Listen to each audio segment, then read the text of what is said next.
Good morning students. बेटा bill of exchange का जो चैप्टर चला हुआ था उसी को कंटिन्यू करने जा रहे हैं। देखिए हम लोगों ने कल बिल ऑफ एक्सचेंज की ड्यू डेट के बारे में पढ़ा था। प्रीवियस क्लास में हमने पढ़ा था how to calculate the due date of the bill of exchange और फिर हमने पढ़ा था कि what is the treatment of bills received from one party. यानी कि जब आपको किसी पार्टी से कोई बिल ऑफ एक्सचेंज मिलता है तो उस बिल ऑफ एक्सचेंज का अकाउंटिंग ट्रीटमेंट क्या क्या हो सकता है।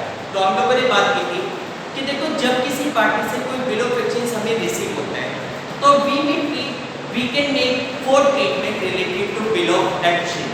One is the bill of exchange can be retained up to its maturity date. Second, bill of exchange can be discounted from the bank before maturity. Third, bill of exchange can be entrusted to someone other. Or fourth case, bill of exchange can be sent to bank for collection. अब देखो कि चारों cases में bill of exchange के regarding accounting treatment accounting entries क्या क्या होती है। तो देखो यहाँ पे हम लोग दो पार्टी लेके चल रहे हैं। एक ड्रॉवर जो कि बिल ऑफ एक्सचेंज को लिखता है, दूसरा ड्रॉवी जिसके ऊपर बिल ऑफ एक्सचेंज को लिखा जाता है। बेटा जिसके ऊपर बिल ऑफ एक्सचेंज को लिखा जाता है। There are two party, one is drawer and second one is drawer. अब देखो दोनों पार्टीज की बुक्स में अलग अलग एंट्रीज बनी क्योंकि एक पार्टी के लिए वो बिल्स रिसीवेबल है तो दूसरी पार्टी के लिए वो बिल्स पेबल है। एक पार्टी के लिए बीआर एक एसेट्स का काम करता है तो दूसरी पार्टी के लिए बिल्स पेबल एक लायबिलिटी का काम करता है। तो ड्रॉवर और ड्रॉवी दोनों की बुक्स में बिल ऑफ एक्सचेंज के रिगार्डिंग सेपरेट एंट्रीज होती है। तो देखो बेटा यहाँ पे हम दोनों पार्टी को लेके चलते हैं। एक तरफ हमने ले लिया ड्रॉवर को और सेकंड ड्रॉवर। फॉर कन्वीनियंस इसको नेम दे दिया गया x, इसको नाम दे दीजिए y, कोई भी नाम हो सकता है, ठीक है। अब देखो बेटा इसमें क्या होगा कि डिफरेंट टाइप ऑफ ट्रांजैक्शंस के लिए अलग अलग एंट्री होगी। जैसे मान लो आपके पास पहला ट्रांजैक्शन आता है when goods is sold, goods is sold. भाई मान लो एक पार्टी दूसरी पार्टी को गुड्स सेल आउट करती है, x और गुड्स टू y, ठीक है। x ने y को गुड्स सेल आउट की तो x की बुक्स में इसके रिगार्डिंग एंट्री क्या होगी। देखो y की जगह कोई भी नाम आ सकता है। ये तो आप लोगों ने एक एग्जांपल लिया, y debit to sales account, y debit to sales account. और y अपनी बुक्स में क्या एंट्री करेगा, if x is sold selling the goods to y then y is purchasing good from x, तो y अपनी books में क्या entry करेगा, purchase account debit to x, y entry करेगा purchase account debit to x, ठीक। इसके बाद second transaction आता है when acceptance is received।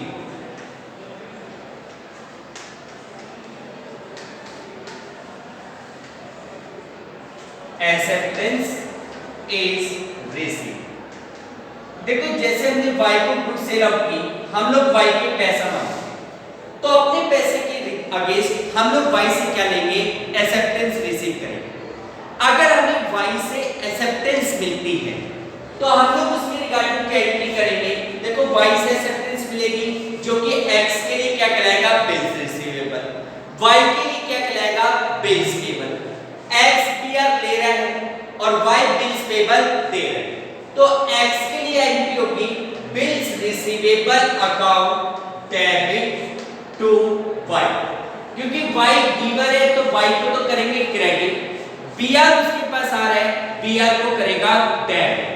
Entry करेंगे बिल्स रिसीवेबल, शॉर्ट में लिखते हैं बीआर, ठीक है, BR account debit to y।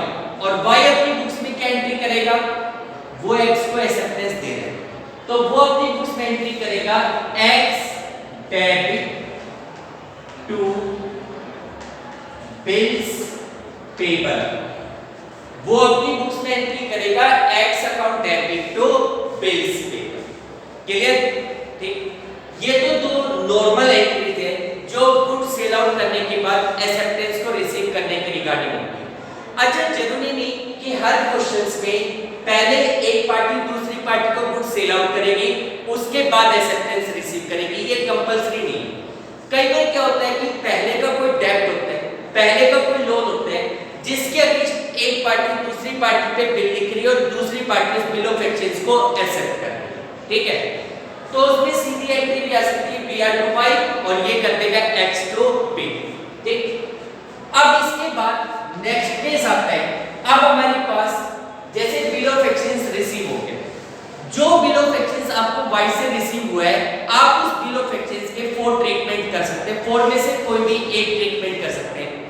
अपने पास रिटेन करना, बैंक से डिस्काउंटेड करना, एंड्रोज करना और 4 बैंक में कलेक्शंस के लिए भेजना। तो देखो पहला केस आता है कि when bills receivable is retained till maturity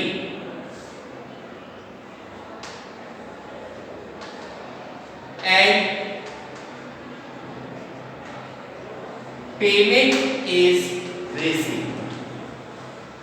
अगर बिल ऑफ एक्सचेंज को मैच्योरिटी डेट तक आपने अपने पास रखा और जब भी उस बिल ऑफ एक्सचेंज की मैच्योरिटी डेट आई, आपने सामने वाली पार्टी को प्रेजेंट करके उसकी पेमेंट की। अगर हम BR को अपने पास रखते हैं और ड्यू डेट के ऊपर जो भी उसकी मैच्योरिटी डेट या ड्यू डेट आती है उसके ऊपर उसकी पेमेंट रिसीव करते हैं, तो एंट्री क्या करेंगे, पैसा है बैंक अकाउंट डेबिट टू, किससे पेमेंट मिल रही है, Y से, bank account debit to BR, किसकी पेमेंट मिल रही है, BR। देखो इसमें Y से कोई मतलब नहीं है, क्योंकि देखो आपने Y को गुड सेल आउट की, आपने Y से अपने पैसे की सेफ्टी के लिए BR दे दी, यानी कि अब आपकी बुक्स में Y नाम की कोई पार्टी नहीं है, आपके पास में लीगल डॉक्यूमेंट है BR, आपको जो पैसा मिलेगा वो बिल्स रिसीवेबल का मिलेगा। तो आप अपनी बुक में एंट्री करेंगे bank account debit to BR। Most cases में बैंक को ही प्रेफर करना, स्पेशली कैश आ गया तो कैश करना, वरना बैंक से एंट्री करना, बैंक टू BR, ठीक है, बैंक टू Y नहीं, बैंक टू BR। और Y क्या एंट्री करेगा, वो पेमेंट कर रहा है X को, लेकिन किसके अगेंस्ट, BP के अगेंस्ट। तो वो एक तरीके से अपने बिल्स पेबल की पेमेंट कर रहे हैं। भाई पेमेंट करने के लिए कोई ना कोई बंदा तो आएगा, आप किसी वर्कर को सैलरी देते हो तो आप सैलरी टू कैश करते हो, ना कि उस बंदे का नाम लिखते हो, ठीक है, क्योंकि आप जो उस बंदे को पेमेंट कर रहे हो वो सैलरी के अगेंस्ट कर रहे हो। इसी प्रकार यहाँ पे जो पेमेंट की जा रही है वो बिल्स पेबल के अगेंस्ट की जा रही है, ना कि X को पेमेंट की जा रही है। तो जब ये पेमेंट करेगा तो ये एंट्री करेगा bills payable account debit to bank account. Y payment करेगा तो Y एंट्री करेगा bills payable account debit to bank, ठीक। ये सेकंड केस था। इसके बाद नेक्स्ट केस है कि when bills receivable is discounted from bank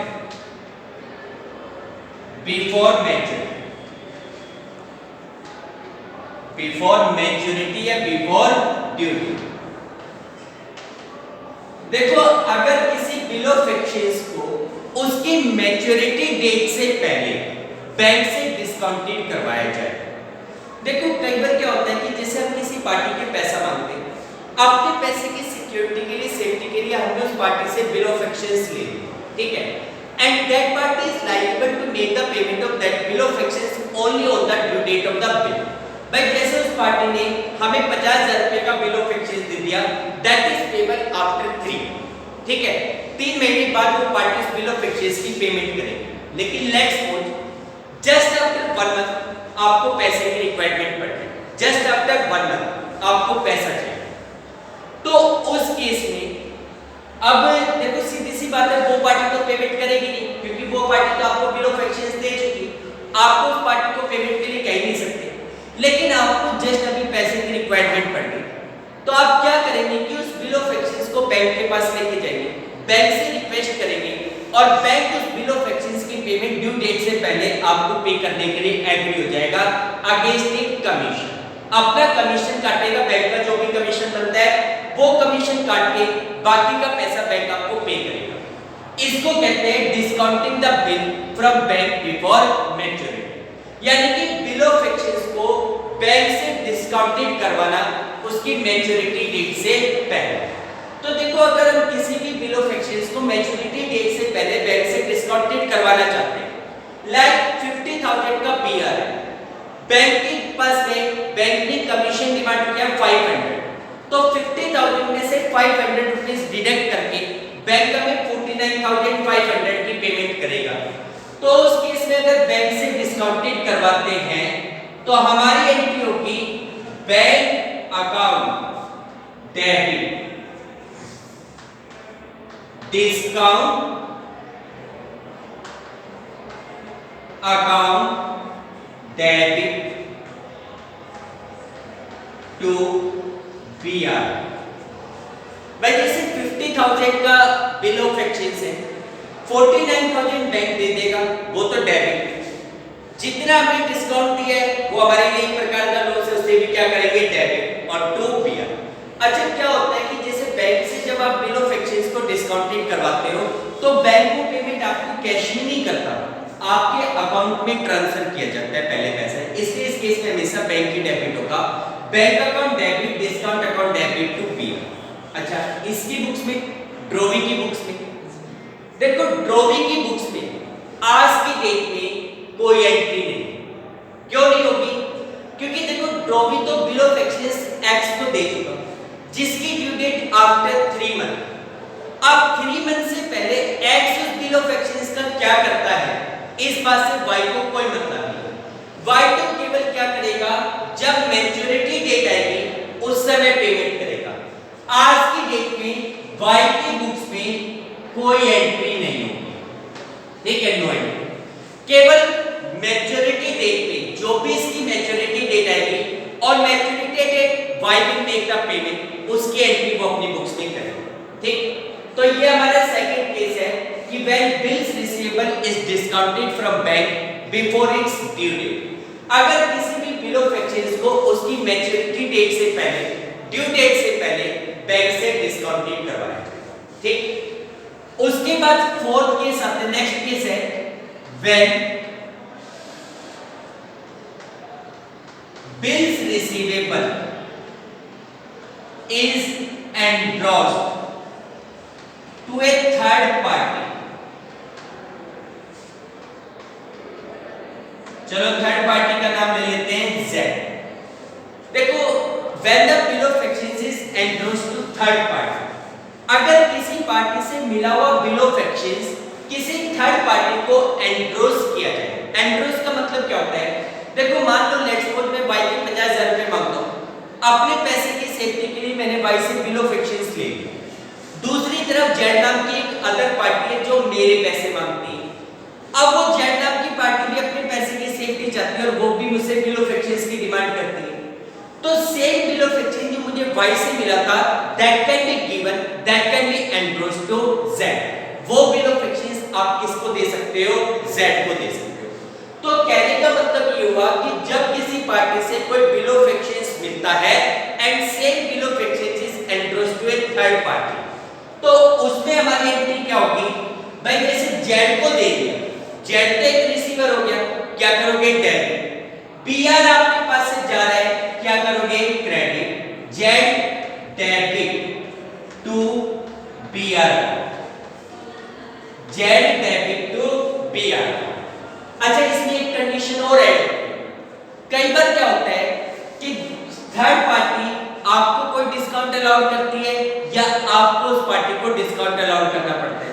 देखो सीधी सी बात है, जैसे आज आपको वाई से 50,000 रुपीस का बिल ऑफ एक्सचेंज मिला, एक दूसरी पार्टी है जेड जो आपके 51,000 रुपीस मांगती है and that party is agreed to accept the bill of exchange of rupees 50,000 against his loan. मान लो जेड अपने लोन की फुल सेटलमेंट में 50,000 रुपीस का बीआर लेने के लिए तैयार है, तो उस केस में जेड का हिसाब क्लियर होगा 51 से, बीआर आपके पास से कितने का जा रहा है, 50 का, तो 1,000 रुपीस का आपको बेनिफिट मिल रहा है, that is called discount receive, जिसको हम क्रेडिट करेंगे। इसी प्रकार हो सकता है वो पार्टी आपके 49 नहीं मांगती हो और आप उस पार्टी को क्या दे रहे हो, 50,000 का बिल ऑफ एक्सचेंज दे रहे हो, तो 1,000 का आपको लॉस हो रहा है, that is called discount allowed, जिसको करेंगे डेबिट। अगर डिस्काउंट का पॉइंट है, अगर आप अलाउड कर रहे हो तो उसको डेबिट कर देना, discount allowed account debit if any, अगर कोई है, और अगर डिस्काउंट रिसीव्ड है तो to discount received if any, अगर कोई डिस्काउंट है तो डिस्काउंट रिसीव्ड को क्या करोगे, क्रेडिट।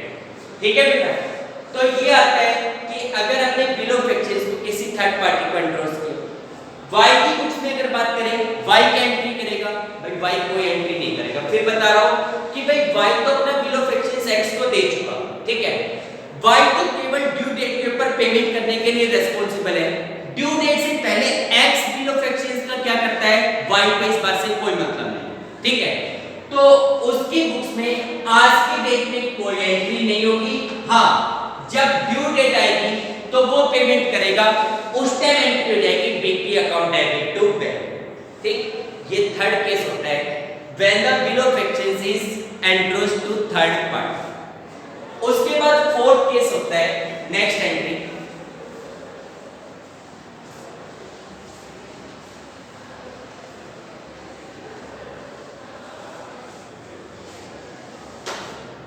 देखो बेटा नेक्स्ट एंट्री आपके पास आती है when bills receivable is sent to bank for collection. When bills receivable is sent to bank for collection, जब किसी पार्टी से मिला हुआ बिल ऑफ एक्सचेंज आप लोग बैंक में सेंड करते हैं कलेक्शन पर्पस। कलेक्शन पर्पस का मतलब क्या होता है कि देखो डियर, किसी पार्टी से आपको कोई बिल ऑफ एक्सचेंज मिल गया, आप क्या करेंगे कि ड्यू डेट के ऊपर उस पार्टी के पास जाएंगे, उस पार्टी को बिल ऑफ एक्सचेंज प्रेजेंट करोगे, पैसा रिसीव करोगे, फिर बैंक में जाकर उस पैसे को डिपॉजिट करोगे। It will take a lot of time.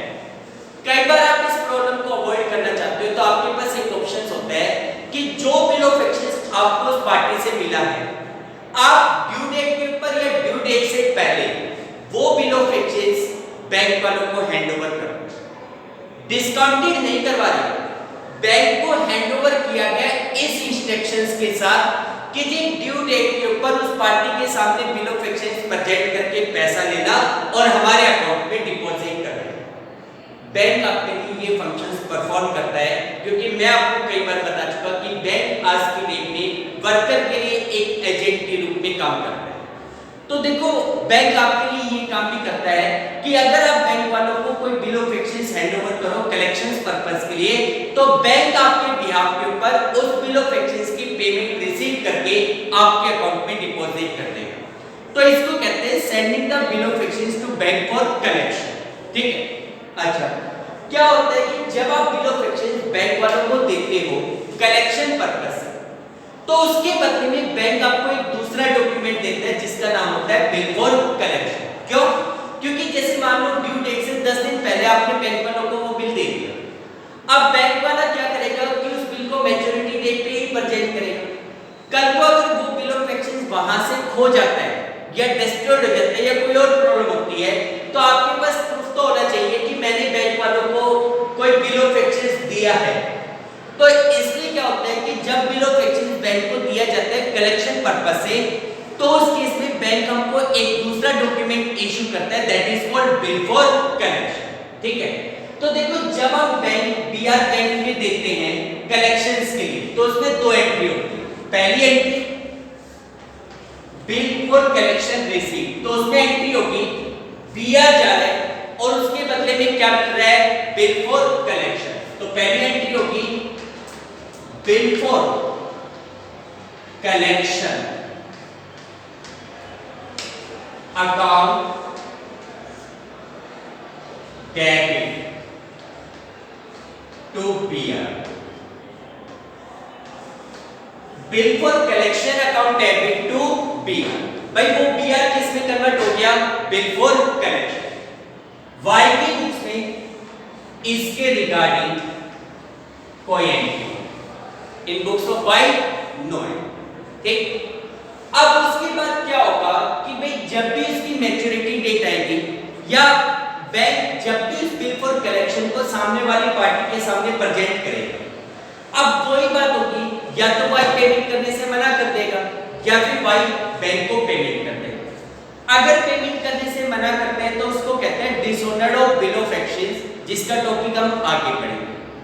लेकिन अगर वो पार्टी सामने वाली पार्टी पेमेंट करती है तो पेमेंट रिसीव करने के बाद बैंक हमें इंटीमेट करेगा कि जी आपने जो बिल ऑफ एक्सचेंज हमें दिया था उसकी पेमेंट रिसीव हो गई, उसकी पेमेंट रिसीव हो गई। तो देखो इसी में सेकंड एंट्री आती है, when bank notify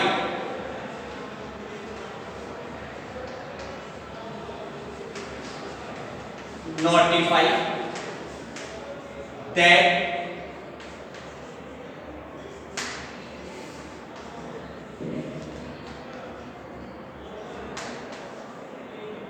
payment has received.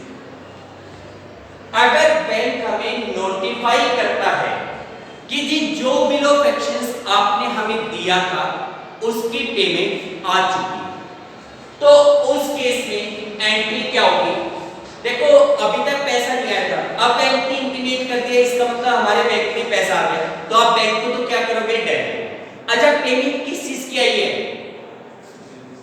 Bill for collection की, अब बीआर की नहीं आई क्योंकि वो बीआर किस में कन्वर्ट हो गया था, बिल फॉर कलेक्शन में।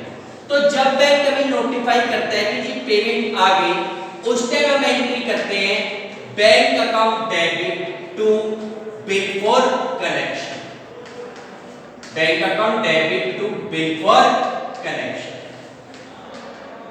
अच्छा इस डेट को वाई की बुक्स में भी एंट्री होगी, क्योंकि बैंक ने अगर पेमेंट रिसीव की है इसका मतलब वाई ने पेमेंट करेगा। अच्छा वाई किसकी पेमेंट करेगा, बीपी की, उसके लिए कोई बिल फॉर कलेक्शन नहीं है, उसके लिए तो वो डॉक्यूमेंट आज भी क्या है, बिल्स पेपर, तो वो पेमेंट करेगा, तो वो एंट्री क्या करेगा, BP account debit to bank account, वो क्या एंट्री करेगा, BP account debit to bank. Clear है, आगे का समझ में। तो ये हमारे पास बिल ऑफ एक्सचेंज का अकाउंटिंग ट्रीटमेंट, ठीक। तो देखो बेटा ये चार केस होते हैं बिल ऑफ एक्सचेंज से रिलेटेड, चारों का ट्रीटमेंट मैंने आप लोगों को एक साथ बता दिया। अब इन्हीं से रिलेटेड हम लोग कुछ क्वेश्चंस करते हैं, जैसे इलस्ट्रेशन नंबर 3।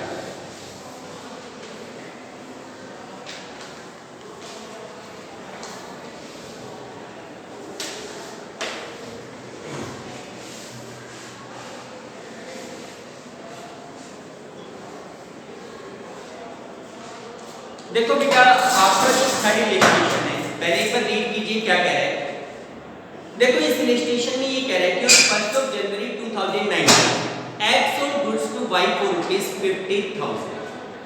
1 जनवरी 2019 को एक्स ने वाई को ₹50,000 की गुड्स सेल आउट की, एक्स वाई को टोटल 50,000 की गुड्स सेल आउट कर दिया। On the same date X close a bill on Y for ₹50,000 after 3 months। उसी डेट को X ने Y को एक बिल ऑफ एक्सचेंज दिया, X ने Y के ऊपर 50,000 का बिल लिखा, पेबल आफ्टर 3 मंथ, जिसकी पेमेंट 3 मंथ के बाद। Y accepted the bill and returned it to X। Y ने इस बिल को एक्सेप्ट किया और वापस X को लौटा दिया। X retained the bill till the due date and Y need the bill on due date। भाई X ने उस बिल को ड्यू डेट तक अपने पास रखा और Y ने ड्यू डेट के ऊपर उस बिल की पेमेंट कर।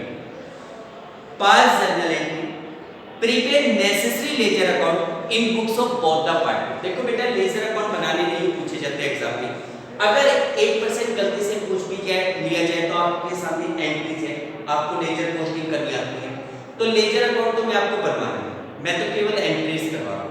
तो देखो एक्स और वाई दोनों पार्टीज की बुक में जर्नल एंट्री करनी है। सबसे पहले journal in books of x, journal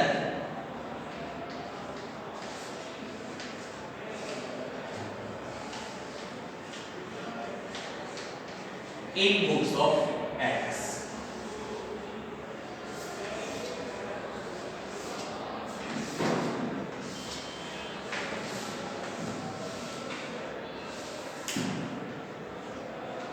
Date, particulars, laser volume,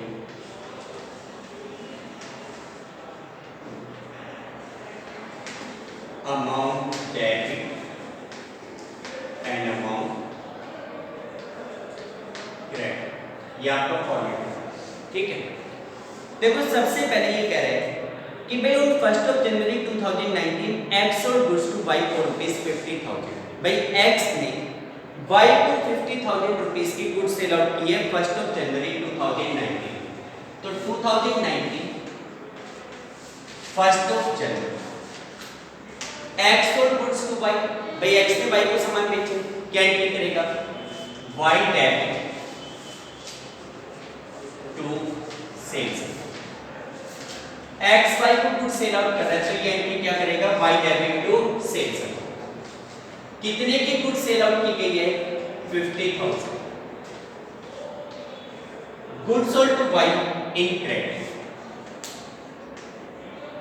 goods sold in credit. ठीक है, इसके बाद ये कहते हैं कि on the same day X draws a bill on Y for ₹50,000 which was accepted by Y।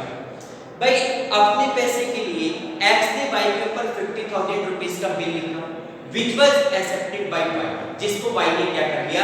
Accept कर दिया। इसका मतलब उसी डेट को X ने Y पे बिल लिखा और Y ने उसको एक्सेप्ट किया, इसका मतलब Y से एक एक्सेप्टेंस मिल रही है और उस एक्सेप्टेंस को X क्या कहेगा? BR, bill received. Y से PR मिल रहा है, तो ये एंट्री क्या करेगा? PR account debit to Y। PR account debit to Y कितने की एक्सेप्टेंस मिल रही है? 50,000। एक्सेप्टेंस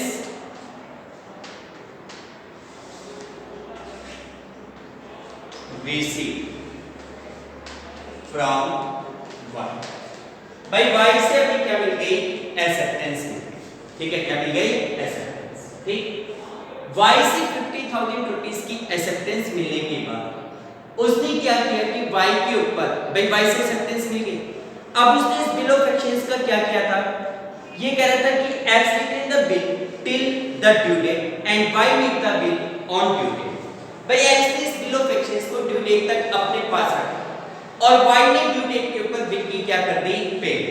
पहले तो देखो इसकी ड्यू डेट कब आई? भाई 1 जनवरी को बिल लिखा गया था, कितने टाइम पीरियड के लिए? 3 मंथ। तो जनवरी से 3 मंथ काउंट करो, फरवरी, मार्च, अप्रैल। 1 अप्रैल, और आपको बताया था 3 डेज एक्स्ट्रा ऐड होते हैं, that is called grace period. तो 3 डेज और ऐड कर लो, 4 अप्रैल। 4 अप्रैल को 4 अप्रैल तक एक्स ने बिल को अपने पास रखा, Y ने 4 अप्रैल को इस बिल की क्या कर दी? पेमेंट। तो 4 अप्रैल को आपको BR की पेमेंट मिलेगी। 4 अप्रैल क्या एंट्री करोगे? पैसा आ रहा है बैंक अकाउंट डेबिट, किस चीज का आ रहा है? BR का। तो ये एंट्री करेगा bank account debit to BR। Bank account debit to BR account, कितने पैसे? 50,000। Payment received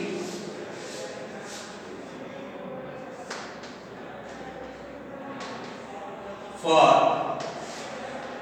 BR। भाई बिल्स रिसीवेबल की क्या रिसीव की गई? Payment receive. ये तो क्या? In books of X। फिर उसके बाद journal in books of Y।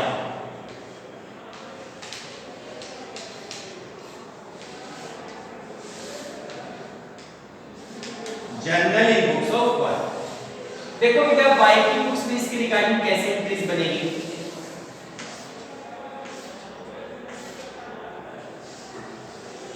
वही date, particulars, laser for you,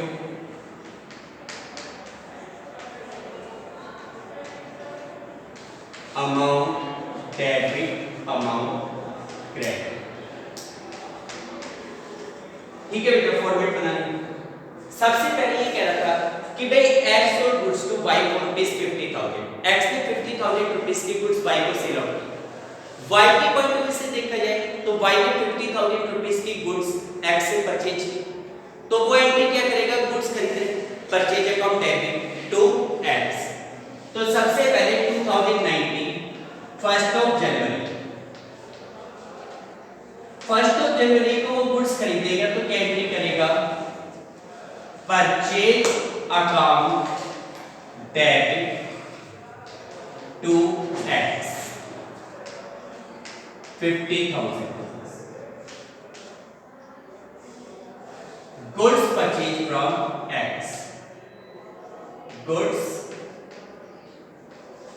purchased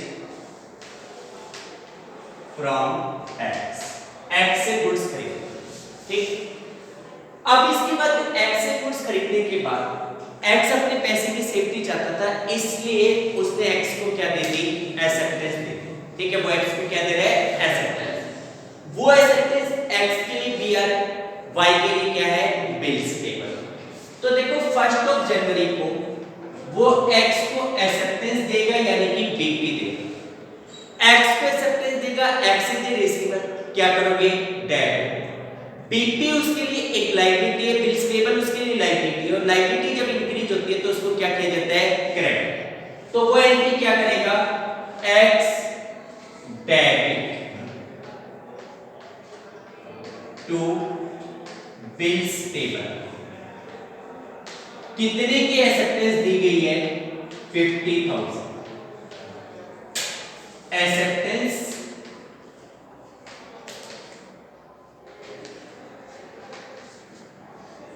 given to x, x को क्या दी गई, एक्सेप्टेंस दी गई। ठीक, उसके बाद x एक्सेप्टेंस का कुछ भी करेंगे तो मैच्योरिटी डेट पे बात करेंगे।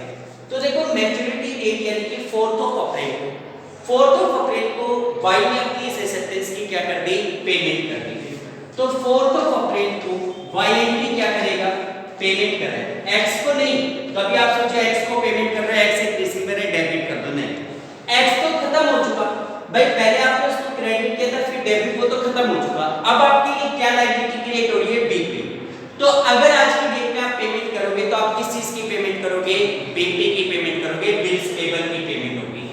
तो वो जब पेमेंट करेगा तो एंट्री करेगा BP account debit to bank.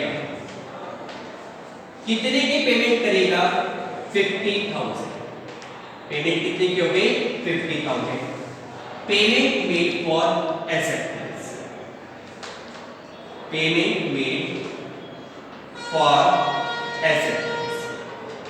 भाई जो उसकी एक्सेप्टेंस थी उसने उस एक्सेप्टेंस की क्या कर दी, पेमेंट। ठीक है बेटा, तो this is accounting treatment related to bill of exchange when the bill of exchange received from one party is retain up to maturity. यानी कि जब किसी पार्टी से कोई बिल ऑफ एक्सचेंज मिलता है और उस बिल ऑफ एक्सचेंज को उसकी मैच्योरिटी डेट तक हम अपने पास रखें। क्लियर बेटा, आज के लिए इतना ही काफी। अपने क्वेश्चंस कीजिए, कॉन्सेप्ट को क्लियर कीजिए। Okay, thank you.